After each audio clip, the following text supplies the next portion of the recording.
All right, welcome back for part two. So as you can see, got the outfield all laid in here. Just again, an absolute monstrosity out there. Just going to zoom in on a couple of things here. So again, the if you take a look at an aerial photo of the stadium at that time, or again on that Andrew Clem website, you can see that it was just kind of this rounded, continuous, path, if you will, around from the left field corner. Past the bullpen, I'll zoom down there in just a second, all the way out to center field. Deepest part of the park was actually just to the left of the dead center field line, which you can see here, which had started to round out from there. And then, again, pretty straight line from dead center field all the way over to the right center field wall. At which point the wall drops from 14 feet. I have it going all the way down to 4 feet here. Get a little opening for a bullpen, and then just real short walls, 4 foot walls, all the way around into the corner. So it should probably look something like this. Again, just tweak it however you like, but I'm pretty happy with the outcome of that wall. And then I chose the 4x4 pads. If you take a look, they did have this kind of black, mesh looking material that they would put up for non-playoff games back in the 50s and 60s, and then obviously during the playoffs they opened up the entire stands. So that's pretty close to what that looks like. But again, whatever you're happy with there. So as they come down here, one of the things that they did in Yankee Stadium, at that time, is actually had chain link fence right here that went straight back to the bullpen. So I dropped these wall heights as low as I possibly can, down to 2 feet. And then what I'll do is I'll come in, after we get the stands in place, I'll come in behind here and put in some chain link that will be even with the top of this wall. So it kind of simulate that. You do occasionally hit a home run that, hits the chain link and bounces back out of the field. That counts as a home run. But hopefully avoid that. You don't have that happen too often. So the next thing I'm going to do is just kind of lay in the lower deck of the stadium, at least around to the corners, or I'm sorry, the edges of the bullpen. It does get funky. There's no doubt about it, because you have the bullpens on field here. So I guess I'm officially appealing to SDS to allow us to move these bullpens somewhere else. This is kind of a pain. It would be nice to be able to take this and install it back here, so we could do something with this outside wall. But, we'll work with the tool that we've got. So the first thing I'm going to do is I'm going to come down here, and I'm actually going to adjust these walls. So I'm going to go through first and just select, just continuously pressing the up button on the D-pad, to get all of those selected and get those the same color as the rest of the walls of the stadium. So back then, again, the stadium walls were green. They were actually a light green. But they don't have that on here. If you wanted to play with it, they were light green actually, right up. And I'll back out of here. They were light green right up to here, and then the wall was actually black around the backside here, and then picked up light green again here. So if you wanted to change that, you certainly could. But I just feel like it kind of looks better not having the two-tone. So since you can't do this black, again, I'll appeal to SDS on this one, and give us the ability to select wall colors instead of the presets. But it is what it is for now. So I'm going to come down here again. I'm going to select these, and I'm just going to start dropping these wall heights so it's even here. And I'm just going to keep this 4 feet all the way around.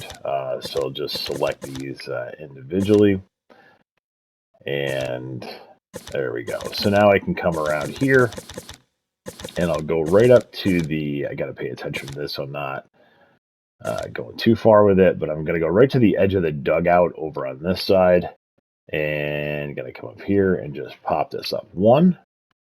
So we're good there. And now I can come around this corner, and we'll grab the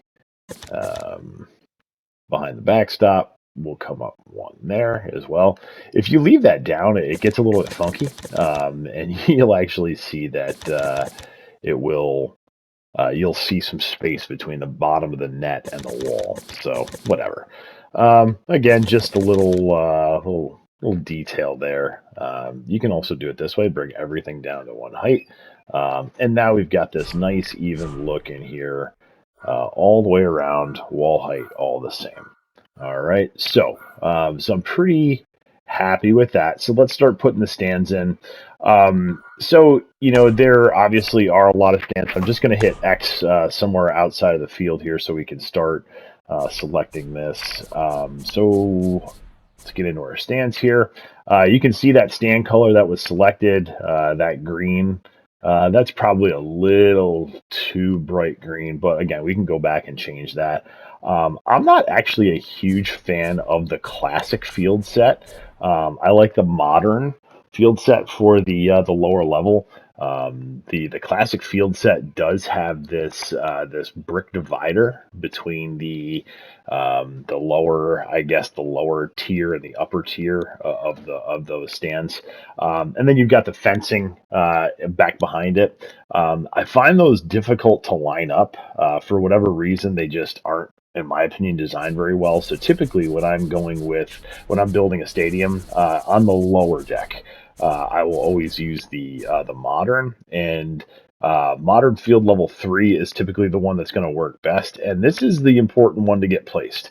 So what I'm going to do is I'll set it temporarily. I'm going to come down here to field level, and to make sure that this is straight, because obviously if you don't get this one straight, then the whole field is going to be off. I'm going to use the wall right next to the dugout to kind of act as my guide.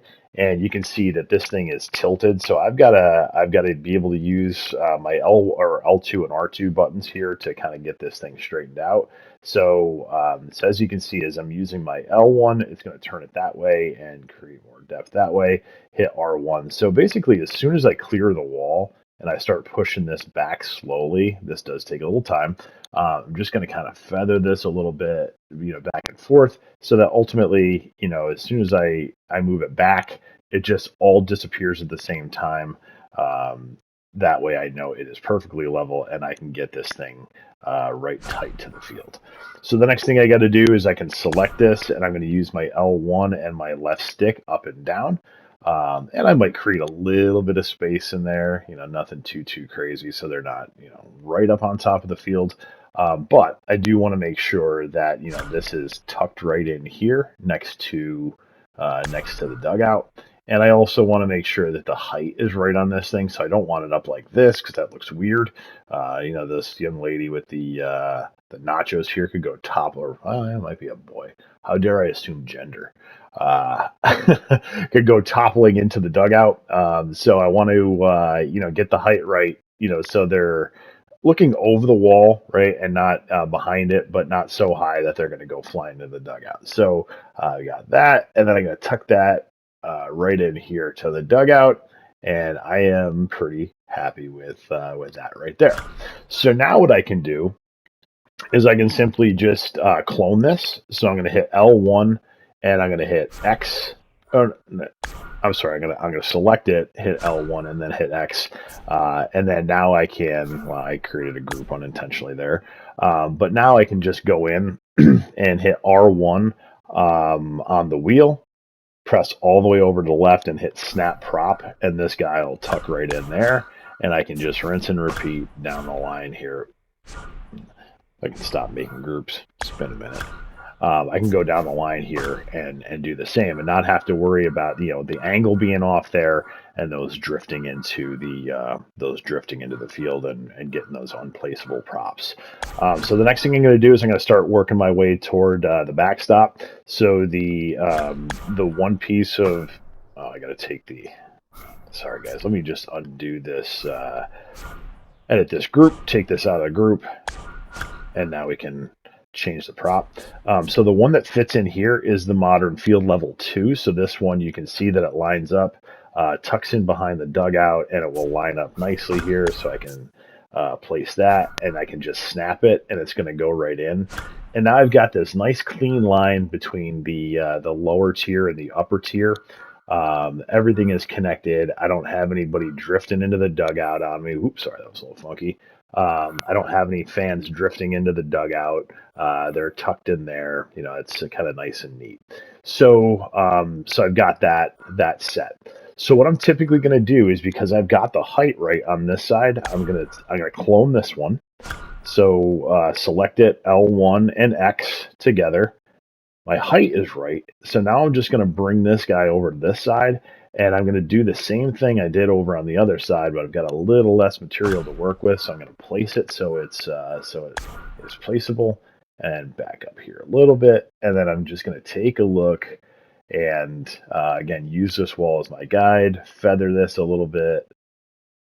And you can see I got to adjust a little bit more, a little bit, play with this a little bit. So just keep messing with this, until you get it. There we go. I think that's going to be good. Back that off a little bit, and then we should be good to go there. So again, the height's right, so I don't have to do the mess with that at all. I just want to come here and make sure that this is, tucked into the dugout here on the side, but not so much that I'm hanging into the dugout. And then again, I can do the same exact thing that I did over here. I can just select this guy, copy it. I can bring it around. You can do this a couple of different ways, but I find that to be pretty easy. And I'm just going to snap that guy in place. And now I've got that tucked in perfectly. And then I'm just going to go down the line with this. Oops. I'm just going to go down the line with these. And there we go. So unfortunately, and I don't know why this is the case, the wraparound stands here, behind home plate, if you try to snap this in, I'll show you, it snaps. Oh, well, for the first time ever, it actually works. So, oh no, it didn't. So it snapped to this side, even though these are lined up perfectly. You can see that there's a gap here, right? And I don't love that gap. I wish it didn't exist. But for whatever reason, it never lines up perfectly. So if you go in here and you take a look behind home plate, it's not right. So I usually will kind of best fit this thing. I want to try to avoid, huge gaps on either side. It's not going to be perfect, but that's about as close as I'm going to get it. So I'm happy with that. So there's my lower deck, and now again I've got to try to get this, so it's angled around and meets up with this as best as I possibly can. There's going to be some overlap in here just because of this funky little cut in, and there's likely going to be a gap down in here. Kind of is what it is. But anytime I'm working with something like this, I want to make sure that I'm using this modern field level 3 as my as the bottom piece here. Right. And get it to the edge where I want it. So that's lined up pretty well there. I could probably tuck it in a little bit more. But again, I want to try to get the angle right. And this is a little bit more difficult because obviously, we're dealing with a curved wall here. So you got to kind of eyeball this some. But when you do this, now you can start to select those curved pieces like this one. That might be a little bit too much out of the gate, but we'll just keep playing with it and see how it comes out. So I'll go to 4 here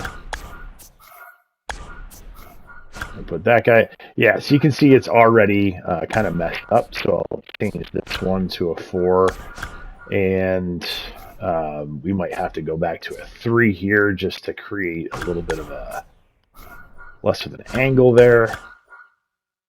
It's I hate when people say this. It's not perfect, but it'll do. But again, we got to use the tools. We got to use the tools that we're given. So this is probably about as close as we're going to get here. So now I have a decision to make. Do I want my overlap to be here, in this gap, so I can just basically take this and go straight in here? That looks a little bit weird back there, or do I want my overlap out here? I'll choose my overlap here just because I know that there is going to be, some upper deck stuff going on above this, and you can't really see it in the in-game view. And to be honest with you, I'm not overly thrilled with the angle of this. It's not too bad. Um, yeah, it's not too bad. Um, so I'd rather have my overlap kind of tucked back in this corner.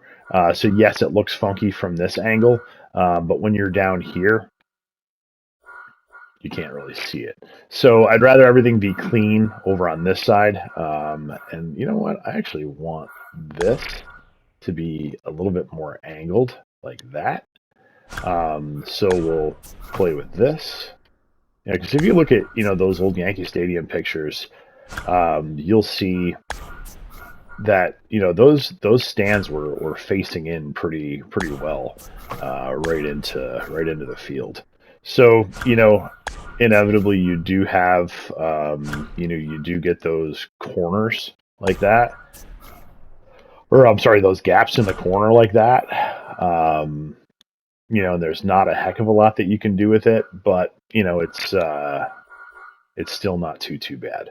So, we look at this, and that shape there is almost like a four again. So I can go in here and create less of a gap, or I'm sorry, less of a overlap. You do have a little bit of a jog in there, so I'll just kind of continue to play with this a little bit. But hopefully that was helpful in terms of getting this laid in. I will obviously wrap this around right to this edge of this bullpen, and then from there we will have the pleasure of putting in this big outfield grandstand as well.